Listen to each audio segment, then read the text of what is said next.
So hello everyone and welcome back to our channel scholar city. और आज हम लोग नया टॉपिक पढ़ेंगे जिसमें हम लोग ये समझेंगे कि साइंटिस्ट या कोई भी पैलियोंटोलॉजिस्ट जो होते हैं जो कि फॉसिल के बारे में स्टडी करते हैं, वो किसी भी फॉसिल को या किसी भी रॉक के बारे में इतनी पर्टिकुलर डेटिंग कैसे कर लेते हैं। डेटिंग का मतलब ये हो गया कि वो ये कैसे बता लेते हैं कि कोई भी फॉसिल या कोई भी रॉक कितने साल पुराना है या कितने मिलियंस ऑफ ईयर पुराना है। ठीक है, तो उस मेथड को या उस प्रोसेस को हम लोग क्या बोलते हैं, रेडियोमेट्रिक डेटिंग बोलते हैं। ठीक है, अब रेडियोमेट्रिक डेटिंग के अंदर हम लोग जनरली रेडियो एक्टिव लॉ का यूज करते हैं। आप लोगों ने शायद क्लास 12 में पढ़ा होगा न्यूक्लियर चैप्टर में। अगर नहीं पढ़ा होगा तो यहाँ पर हम कुछ इक्वेशंस और कुछ फॉर्मूले की मदद से आपको ये समझाने की कोशिश करेंगे कि एग्जैक्टली वो साइंटिस्ट जो होते हैं वो उस टाइम को कैसे डिफाइन कर लेते हैं और कैसे उसकी एग्जैक्ट डेटिंग बता कर देते हैं, उसकी कैसे उसका टाइम बता सकते हैं। ठीक है, तो देखिए इस रेडियोमेट्रिक डेटिंग के अंदर हम लोग जनरली दो प्रोसेस पढ़ेंगे। आज हम लोग जो पढ़ेंगे वो केवल दो मेथड को समझेंगे।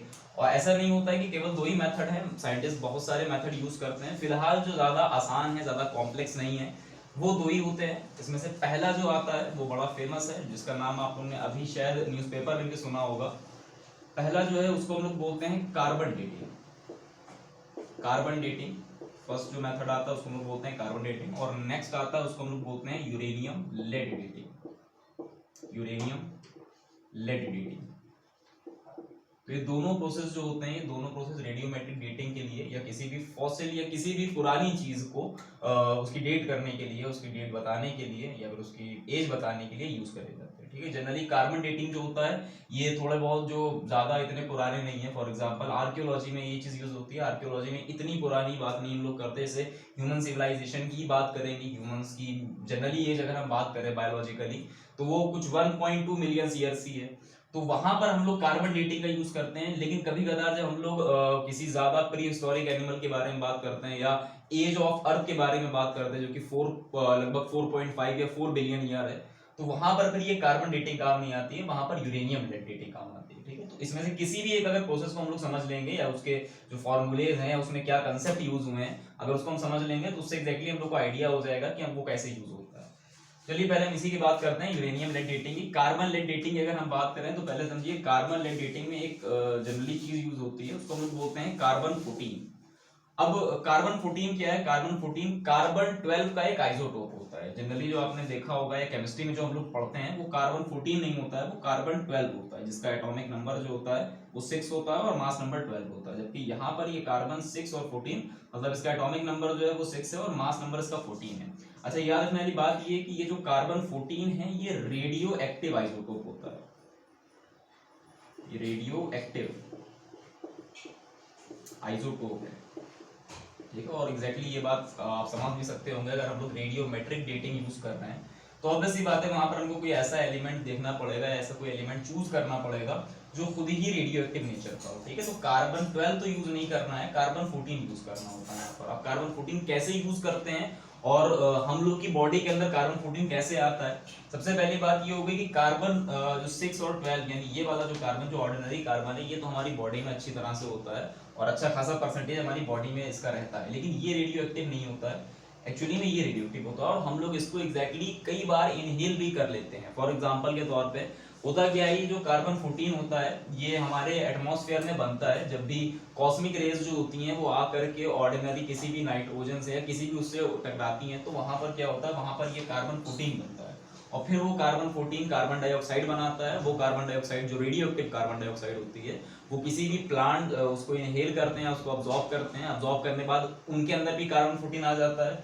फिर वो जो कार्बन 14 होता है उस प्लांट को हम लोग इनहेल करते हैं या खाते हैं तो वो कार्बन 14 हमारी बॉडी के अंदर गया जाता है। तो एग्जैक्टली यही होता है, किसी भी ऑर्गेनिज्म के अंदर थोड़ा बहुत कार्बन 14 मिलता है तो उससे हम लोग ये कुछ डिफाइन कर लेते हैं कि रेडियो एक्टिविटी यहाँ पर होती है और उसका हम कुछ रेडियो एक्टिव लॉ लगाते हैं, कुछ फॉर्मूलेज लगाते हैं और उससे हम ये बता सकते हैं कि वो पर्टिकुलर ऑर्गेनिज्म आज से कितने साल पहले मरा था। ठीक है, लेकिन एक्चुअली में फॉसिल्स की जब बात करते हैं तो वहां पर हर बार ये यूज नहीं होता है, क्योंकि ये एक्चुअली में इसके पीछे का रीजन ये होता है क्योंकि जो कार्बन 14 होती है उसकी हाफ लाइफ थोड़ी सी कम होती है।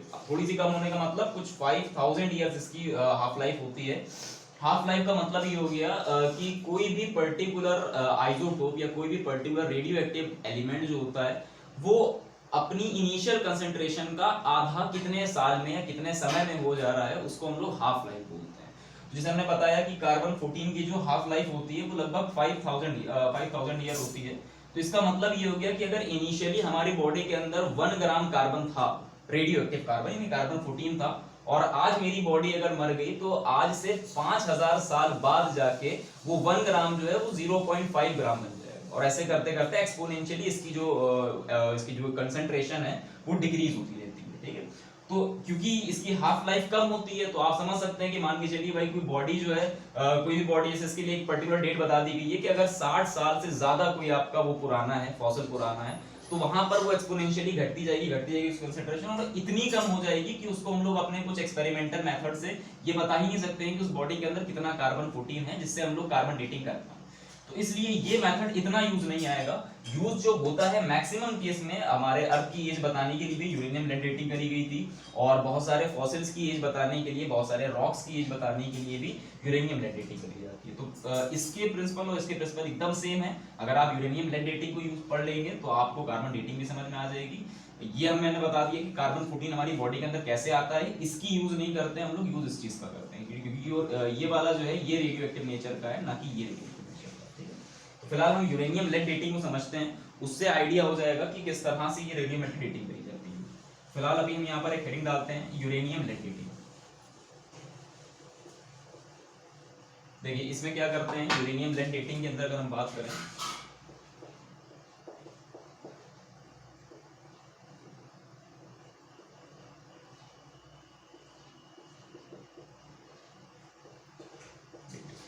तो अब यूरेनियम लेड डेटिंग के अंदर भी एक पहले बात समझनी पड़ेगी कि किसी भी ऑर्गेनिज्म की बॉडी के अंदर, वैसे तो ऑर्डिनरी जैसे हम ह्यूमन हो गया, कोई भी ऑर्गेनिज्म हो गया, कोई भी एनिमल हो गया, उसकी बॉडी के अंदर यूरेनियम ऑब्वियसली बातें नहीं मिलता है। जैसे मेरी बॉडी के अंदर है, हम ह्यूमन है तो हम लोग ह्यूमन किसी भी तरह से इनडायरेक्टली या डायरेक्टली किसी भी तरह से यूरेनियम का इनहेलेशन नहीं करते, और करते भी हैं तो बहुत कम मात्रा में आता है, इतना नहीं आता है जिससे हम लोग पूरी डेटिंग कर पाए। लेकिन होता क्या है कि यूरेनियम, खास तौर से यूरेनियम का एक आइसोटोप होता है जिसको हम लोग बोलते हैं यूरेनियम 238, मतलब इसका मास नंबर 238 और 92 तो इसका वो रहेगा, एटॉमिक नंबर इसका 92 रहेगा। तो ये जो यूरेनियम 238 होता है ये बॉडी के अंदर तो प्रेजेंट नहीं होता है, लेकिन जब किसी भी ऑर्गेनिज्म की बॉडी मर जाती है तो वो ऑब्वियसली बात है वो फॉसिलाइज्ड होती है और रॉक में जाके मिलती है। तो उससे होता क्या है कि रॉक्स के अंदर थोड़ा बहुत यूरेनियम की क्वांटिटी मिलती है।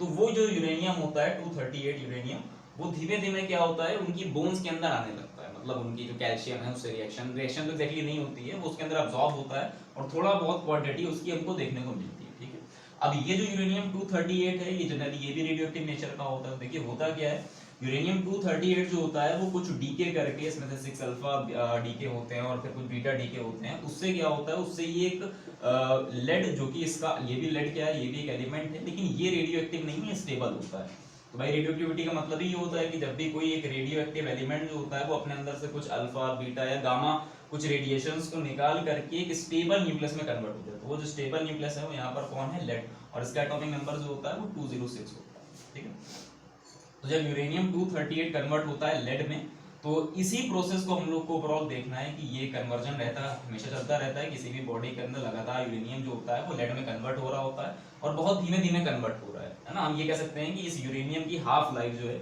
ये भी हम यहाँ बता दे रहे हैं कि हाफ लाइफ को हम लोग T1/2 से डिनोट करते हैं। हाफ लाइफ का मतलब क्या होता है, जैसे अभी हमने बताया था, हाफ लाइफ का मतलब ये होता है कि अगर इनिशियली हम बोले कि किसी भी फॉसिल के अंदर या किसी भी ऑर्गेनिज्म की हड्डी के अंदर, उसकी बोन के अंदर अगर यूरेनियम इनिशियली मान के चलिए 2 ग्राम था, तो कितना टाइम लगेगा, क्योंकि यूरेनियम लगातार किसमें कन्वर्ट हो रहा है, लेड में कन्वर्ट हो रहा है, रेडियो एक्टिविटी करके अपने अंदर से कुछ अल्फा बीटा गामा डीके करके वो लेड में लगातार कन्वर्ट हो रहा है।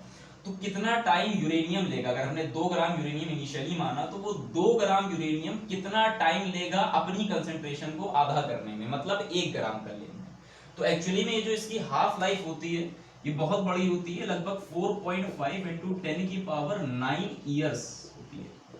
आप सोच सकते हैं कि ये बहुत बड़ा टाइम है, लगभग ये 4.5 बिलियन ईयर है, हमारी अर्थ की एज से भी ज्यादा। मतलब अगर आपकी बॉडी के अंदर, अगर मेरी बॉडी के अंदर यूरेनियम इनिशियली कितना है, कुछ 2 ग्राम है, तो उसको 1 ग्राम होने में कितना टाइम लगेगा, 4.5 × 10⁹ ईयर्स। और वो यूरेनियम गायब नहीं हो जाएगा, वो यूरेनियम एक्चुअली में लेड में कन्वर्ट हो रहा है, जो बचा उससे 1 ग्राम कन्वर्ट हुआ तो 1 ग्राम किस में कन्वर्ट हो रहा है, लेड में कन्वर्ट हो रहा है, स्टेबल न्यूक्लियस में कन्वर्ट हो रहा है।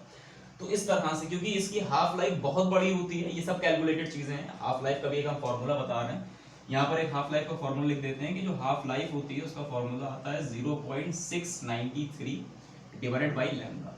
अगर आपका बेसिक आपने पढ़े इन सबके रेडियो एक्टिविटी वाला चैप्टर अगर आपने पढ़ा है क्लास 12 का, तो ये आपने फॉर्मूला देखा भी होगा कि जो हाफ लाइफ होती है वो 0.693 डिवाइडेड बाई लैम्डा। लैम्डा का मतलब यहाँ पर एक रेडियो एक्टिव कांस्टेंट होता है, ठीक है, तो इसका यूज करते हैं लोग फिलहाल। तो ये होता है क्योंकि इस यूरेनियम की हाफ लाइफ बहुत ज्यादा होती है एज कम्पेयर टू कार्बन, इसीलिए इसको हम लोग बहुत पुराने जो वो होते हैं फॉसिल होते हैं उसके लिए यूज करते हैं। क्योंकि ऑब्वियस सी बात है कि वो इतनी तेजी में कम नहीं हो रहा है, उसको बहुत टाइम लग रहा है, अपना आधे ही होने में इसको इतना टाइम लगा जा रहा है, 4 बिलियन ईयर है ना। तो मान के चलिए अगर किसी भी बॉडी के अंदर बहुत कम यूरेनियम है, मान के चलिए 1 ही ग्राम है, तब भी उस 1 ग्राम को कम होने में यानी 0.5 होने में अच्छा खासा उसको टाइम लग जाएगा, तो इसीलिए इसका हम लोग यूज कर लेते हैं।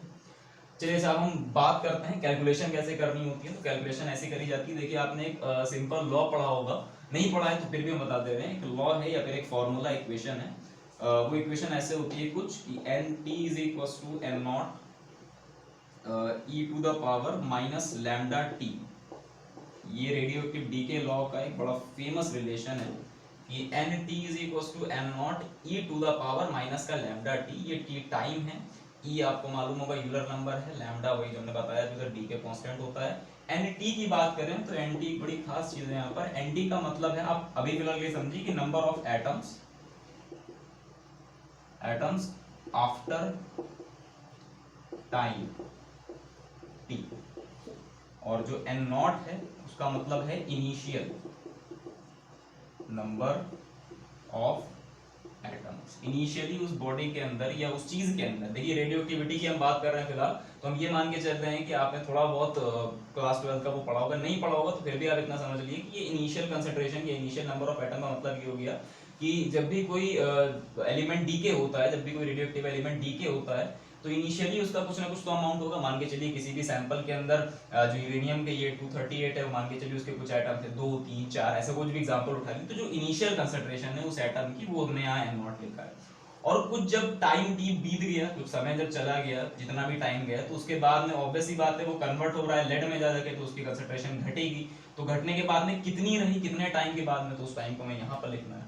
तो आप समझ सकते होंगे कि अगर हमने ये बता लिया कि अगर हमको ये बात मालूम चल गई कि आज मतलब जैसे मान के चलिए आज से 3 मिलियन साल पहले कोई डायनासोर, वैसे डायनासोर तो नहीं थे उस टाइम पे, कि कोई भी ऑर्गेनिज्म जैसे मैमथ्स हो गए, जो गोली मैमथ्स थे, आज से मान के चलिए 3 मिलियन साल पहले उनकी बॉडी जो है वो फॉसिलाइज्ड हो गई। अब आज से 3 मिलियन साल पहले जब वो फॉसिलाइज्ड हुई होगी तो 3 मिलियन साल पहले उसके अंदर थोड़ा बहुत यूरेनियम आना स्टार्ट हुआ होगा। अब यूरेनियम जब उसकी बॉडी के अंदर आया, उसकी हड्डी के अंदर आया, तो धीमे धीमे क्या होगा, उसकी कंसंट्रेशन घटेगी। तो इनिशियली उसके अंदर यूरेनियम कितना आया, फिर वो कितना हो गया। तो अगर हम ये कितना, ये वाला NT निकाल लें, मतलब आज के दौर में आज से 3 मिलियन साल बीत गए और हमने कोई मेथड ऐसा निकाल लिया कि हम उस फॉसिल के अंदर ये बता पाए कि उसके अंदर कितने नंबर ऑफ एटम्स हैं, तो हमको NT मालूम चल जाएगा। N0 की भी बात बताएंगे कैसे निकालेंगे इसको। बाकी ये तो एक कांस्टेंट हो गया। लैम्डा भी यूरेनियम के लिए सबको मालूम होता है, इससे आप यूज करके निकाल सकते हैं। हाफ लाइफ यहाँ पर ये पुट करेंगे, इसका इधर मल्टीप्लाई करेंगे तो उससे ये लैम्डा इधर रखेंगे और इसको नीचे लाएंगे तो उससे ये लैम्डा की वैल्यू आ जाएगी। तो लैम्डा, और उससे हमको बस ये ओवरऑल टी कैलकुलेट करना होता है, ठीक है। अब देखिए इसी के अंदर थोड़ा और बदलाव करना है। बदलाव क्या करना है, देखिए जो NT है वो है number of atoms after T time. तो फिलहाल, और ये जो N0 है इसको हमने क्या बोला था, इनिशियल नंबर ऑफ एटम। अब देखिए अगर हम NT को ये बोल दें कि यूरेनियम के एटम्स एट टी, जो रेडियो एक्टिव एलिमेंट है उसी की बात करनी है, तो हमने ये बोल दिया कि कुछ टाइम, जैसे कुछ भी जब टाइम बीत गया, अब कितना टाइम बीता वही हमको कैलकुलेट करना है। तो उतना टाइम बीतने के बाद में यूरेनियम के एटम कुछ डिक्रीज होके इतने हो गए, उसको हमने UT बोल दिया, ठीक है। तो NT की जगह पर हम ये UT पुट कर सकते हैं, इज इक्वल्स टू, और N0। अब देखिए N0 is equals to initial number of atom, बड़ी खास बात है, initial number of uranium atom. इसका मतलब यही हुआ कि U0, इसको चाहे तो हम ऐसे लिख सकते हैं U0। अब U0 कैसे मालूम चलेगी भाई, आज से कई साल पहले जो भी ऑर्गेनिज्म मरा या उसकी बॉडी के अंदर जितना भी यूरेनियम इकट्ठा हुआ आज से कई साल पहले, वो तो एग्जैक्टली हम बता ही नहीं सकते, क्योंकि आज से कितनी साल पहले कोई चीज मरी, वहां तक कि अगर हम पहुंच ही जाते तो उसका टाइम ही निकाल लेते, ऑब्वियस सी बात है। लेकिन इस U0 को भी, यानी U0 बताना इतना आसान नहीं है, लेकिन इसको बताने का तरीका है, वो तरीका ये समझिए। U0 का मतलब क्या है, इनिशियल कंसंट्रेशन ऑफ यूरेनियम। जब अच्छा यूरेनियम लगातार ये वाली क्वांटिटी ज्यादा है, ये वाली क्वांटिटी कम है, ऑब्वियस सी बात है, ये शुरुआत की क्वांटिटी थी और ये बाद की क्वांटिटी, मतलब यूरेनियम की कंसंट्रेशन लगातार घट रही है। घट कहाँ रही है, घट कैसे रही है, क्योंकि वो लेड में कन्वर्ट हो रहा है। तो भाई अगर किसी भी फॉसिल के अंदर यूरेनियम पहले था और जब वो धीमे धीमे उसकी इनिशियल कंसंट्रेशन घटना स्टार्ट हुई तो वो किस में कन्वर्ट होगा, थोड़ा बहुत लेड में कन्वर्ट हुआ होगा। तो अगर आप ये बात निकाल सकते हो कि उस बॉडी के अंदर आज के दौर में कितना यूरेनियम बचा है, कितने यूरेनियम के एटम हैं, तो वो जो लेड के एटम जो कि इस वाले से कन्वर्ट होकर लगातार लेड में बन रहे होंगे, वो भी तो उस बॉडी के अंदर प्रेजेंट होंगे ना। तो हम लोग अगर हम इस यूटी की बात बता सकते हैं तो हम लोग उस पीबी को कैलकुलेट कर सकते हैं। और अगर हम इसको ऐसे लिख दें कि U naught should be equal to UT plus PB at this time, ऐसा भी इसको हम कह सकते हैं। क्यों, क्योंकि भाई जितना इनिशियल किसी बॉडी के अंदर यूरेनियम होगा वो क्या होगा, उसमें से थोड़ा बहुत तो जो आज हमको मिल रहा है यूरेनियम एटम्स वो हैं, और वही यूरेनियम एटम्स में से जो कुछ बचे हुए होंगे वही तो लेड में कन्वर्ट हुए होंगे ना। तो हम इस यू नॉट को यूटी प्लस पीबीटी कह सकते हैं। ये पीबीटी कौन सा है, जिस लेड को आज हमने नापा है उसी की बॉडी के अंदर या उसी की फॉसिल या उसी की हड्डी के अंदर थोड़ा बहुत तो लेड होगा। तो ये लेड वही है जो मतलब कन्वर्ट हुआ है, जो रेडियोजेनिक है, जो बना है इस रेडियो एक्टिविटी की वजह से। तो लेट भाई अगर हमने इसकी कंसंट्रेशन नाप ली और इसकी कंसंट्रेशन को नाप लिया, इन दोनों को हमने ऐड कर दिया तो उससे हमारा यू नॉट निकल आएगा। तो हम अपनी इस इक्वेशन यानी एन नॉट को हमने यू नॉट माना और यू नॉट की जगह पर हम फिलहाल ये लिख दे रहे हैं कि यू टी और आगे क्या लिखा है PB, PB at time T. Time T का मतलब आज के दौर में कितना है वो, और यहाँ पर देखिए लिखा है ये ई, इसको ब्रैकेट में लिख दिए, यहाँ पर लिखा है ई माइनस लैम्डा इंटू टी। अच्छा खास बात है ये जो लैम्डा है, ये लैम्डा किसके लिए होना चाहिए, यूरेनियम के लिए होना चाहिए। खास बात है क्योंकि ये जो पूरा लॉ चल रहा है कि रेडियो एक्टिव एलिमेंट के लिए चल रहा है, किसी भी स्टेबल एलिमेंट के लिए नहीं है। पीबी एक स्टेबल एलिमेंट होता है, 206 स्टेबल एलिमेंट है, उसकी फिर बात नहीं करेंगे। तो ये हो गया। अब इस इक्वेशन को थोड़ा बहुत और अगर हम लोग सही करें, देखिए अब क्या करें, अगर ई का अंदर मल्टीप्लाई कराएं तो यहाँ पर ये लिखा है यूटी इज इक्वल टू, ये यूटी अंदर जब मल्टीप्लाई होगा ई इधर से आके तो ये हो जाएगा यूटी और ये हो जाएगा e minus lambda you t plus p b t, और ये ई अंदर आएगा माइनस लैम्डा यू टी। अच्छा अब देखिए अगर इतने टर्म को हम इधर ले आए माइनस के लिए तो यहाँ पर ये हो जाएगा यू टी और ये इधर आके हो जाएगा minus U T E to the power minus lambda T is equal to में इधर बचा है P B E to the power minus lambda you T. अब समझ जाइएगा ना, यहाँ से टी वाला टर्म हटा दे रहे हैं जो कंफ्यूज हो गया बाद में, ये टी वाला टर्म हटा दिया। मतलब ये जो यूरेनियम की कंसंट्रेशन या लेड की कंसंट्रेशन है वो आज जब आपने उसको मेजर किया आपने। अच्छा एक और बता दें कि मेजर भी कर सकते हैं, वरना कोई ये सोचे कि भाई मेजर कैसे कर सकते हैं किसी एटम को, मेजर कर सकते हैं। एक्चुअली में एक स्पेक्ट्रोमीटर, मास स्पेक्ट्रोमीटर एक मेथड होती है या कह सकते हैं इंस्ट्रूमेंट होता है, उससे हम लोग ये मेजरमेंट कर सकते हैं, हो जाते हैं मेजर, उसमें कोई बड़ी बात नहीं है। तो फिलहाल आपने मेजर कर लिया, तो जितनी आज आपने मेजर करी उसकी कंसंट्रेशन वो हमें यहाँ पर लिखी है। अच्छा अब इसमें से अगर हम यू को कॉमन ले लें तो यहाँ से ये यू कॉमन आएगा, अंदर बचेगा 1 माइनस यहाँ से ये वाला यू कॉमन, यहाँ बचा है e to the power minus lambda T is equal to, यहाँ लिखा है P B E to the power minus lambda T. अब वो यू का है, यूरेनियम के लिए लैम्डा है, ठीक है। अच्छा अब अगर हम इस यू को नीचे भेजें और इस ई को इधर लाएं तो देखिए उससे क्या होगा, उससे ये होगा कि यहाँ पर लिखा है हमने ये इस तरह से कुछ कि 1 minus E to the power minus lambda T, और इस पूरे टर्म के नीचे ये e to the power minus lambda T को हम भेज रहे हैं तो यहाँ पर आएगा e to the power minus lambda T, और ये pb इधर चला जाएगा तो ये pb by u, sorry u उधर चला जाएगा तो u यहाँ पर आ गया। अब इसको हम लोग और सही से लिखेंगे, देखिए ये 1 जो होगा ये इतने टर्म के नीचे भी है और ये जो e to the power minus lambda t है वो भी इसके नीचे, तो इसको अगर हम अलग अलग करके लिखेंगे तो ये 1 e to the power minus lambda T और बाकी यहाँ पर minus sign e to the power minus lambda t divide by e to the power minus lambda t should be equal to pb by u। अब यहाँ से देखिए ये cancel हो जाएगा, 1 बचेगा, यहाँ लिखा है, अच्छा यहाँ लिखा है 1 by e to the power minus lambda t. अगर इस वाले को हम रेसिप्रोकल कर दें तो इसकी पावर प्लस हो जाएगी बस, तो e to the power lambda t positive का आ जाएगा, और यहाँ पर जब हमने इसको डिवाइड करा था तो ये 1 बचा था, तो माइनस का 1 बचा है, is equal to pb by u। तो लास्ट की जो इक्वेशन आती है हमारी वो ये आती है जो कि मैक्सिमम जगह पर रेडियोमेट्रिक डेटिंग के लिए हम लोग यूज करते हैं, वो ये इक्वेशन होती है। इक्वेशन क्या है, इक्वेशन ये है कि e to the power lambda t minus 1 e to the power lambda t power में है -1 is equal to pb by u, lead divided by lead की कंसंट्रेशन यानी आज कितनी हमने नापी है डिवाइड बाई यूरेनियम की कंसंट्रेशन, और अब इसको बस सॉल्व करना है, क्योंकि लेड की आपने करेगा कंसंट्रेशन आप ली, आपने यूरेनियम कंसंट्रेशन आप ली, लैम्डा की तो वैल्यू हम लोग यहाँ से निकाल ही सकते हैं, क्योंकि हमको हाफ लाइफ मालूम है, तो हाफ लाइफ हम लोग यहाँ पर रखेंगे, बाकी उससे लैम्डा की वैल्यू आ जाएगी। यही टाइम हम लोग को जो ओवरऑल करना है वो ये टाइम निकालना है, ये समझ सकते होंगे, टाइम ही हमें निकालनी कि ये जो यूरेनियम है ये कितने समय बाद कुछ कंसंट्रेशन उसकी हो गई तो कितना लेड में कन्वर्ट हुआ, तो कितना टाइम लगा उसमें, उस टाइम को अगर हम निकाल लेंगे तो हम लोग अप्रोक्सीमेट कर सकते हैं ओवरऑल कि वो फॉसिल या वो रॉक या कोई भी चीज कितनी साल पुरानी है। तो फिलहाल ये इक्वेशन यूज होती है। अच्छा, इस इक्वेशन में भी एक अजम्पशन है जो कि बहुत बड़ा अजम्पशन है। वो अजम्पशन ये है कि जब हमने यहाँ पर ये लिखा कि u not is equal to ut plus pbt, इसका मतलब ये हो गया कि जो इनिशियली कंसंट्रेशन थी यूरेनियम की, पहले कितना उसके उस बॉडी के अंदर कितना यूरेनियम डिपॉजिट हुआ, तो उसको हमने बोला कि कितनी आज यूरेनियम की कंसंट्रेशन है प्लस कितनी आज लेड की कंसंट्रेशन है, उन्हीं दोनों का हमने सम बोला। हम जो फिलहाल यहाँ पीबी लिख रहे हैं, एक बात याद रखनी है, यहाँ जो लेड है वो पूरी तरह से रेडियोजेनिक है। अब ये रेडियोजेनिक का मतलब क्या हो गया? रेडियोजेनिक का मतलब हो गया ये जो लेड है ये ओवरऑल रेडियो एक्टिविटी की ही वजह से बना है। मतलब ये हो गया कि भाई ये भी तो हो सकता है कि किसी बॉडी के अंदर पहले से लेड रहा हो, ये भी हो सकता है, थोड़ा बहुत इनिशियल कुछ ना कुछ तो अमाउंट रहा होगा, और ये भी हो सकता है कि उसमें थोड़ा बहुत लेड गायब हो गया हो, उसकी बॉडी से बाहर निकल गया हो। तो हमने फिलहाल यहाँ पर ये अजम्पशन माने हैं कि ये जो लेड है ये उस बॉडी के अंदर जितना पहले जितना बना, मतलब जितना रेडियो एक्टिविटी की वजह से बना, ये वही वाला लेड है। ना ही उस बॉडी के अंदर पहले से कोई लेड था और ना ही उस बॉडी के बाद में कोई लेड आया। तो ये अजम्पशन हमने माना है यहाँ पर फिलहाल, तभी ये इक्वेशन वैलिड होगी। और इस इक्वेशन को आप सॉल्व कैसे करना है, तो जितनी भी आपकी कंसंट्रेशन है उसको आप यहाँ पर रखिए, जितनी इसकी वाली कंसंट्रेशन यूरेनियम की उसको यहाँ रखिए, बाकी ये इसकी वैल्यू है, उसके बाद में इसका लॉगरिथम लिया जाएगा। और बाकी इतना तो खैर अगर हम लोग खुद सॉल्व नहीं कर सकते हैं तो कैलकुलेटर से सॉल्व हो जाएगा ये, ठीक है। तो क्योंकि इतने बड़े पैमाने पर सभी काम होता है तो ये सुपर कंप्यूटर्स और कंप्यूटर सारा काम कर सकते हैं। फिलहाल जो बेसिक प्रिंसिपल है किसी भी फॉसिल की डेटिंग करना, वो प्रिंसिपल के लिए मेन जो इक्वेशन होती है वो ये यूज करी जाती है। तो इसी तरह से साइंटिस्ट या पैलियोंटोलॉजिस्ट जो होते हैं, जो पूरी ब्रांच है बायोलॉजी की पैलियोंटोलॉजी, वो इसी बेसिस के ऊपर काम करती है, इसी प्रिंसिपल के ऊपर काम करती है, और पूरा रेडियो एक्टिविटी का खेल है। तो जितनी भी डेटिंग होती है वो सारी इसी तरह से करी जाती है। और एक बड़ी खास बात हम आपको बता दें कि रदरफोर्ड जो थे, रदरफोर्ड के टाइम की ये सारी बात है। रदरफोर्ड ने एक्चुअली में इसके ऊपर भी बहुत सारे काम किए, उन्होंने बहुत सारे लॉ इसके ऊपर दिए थे।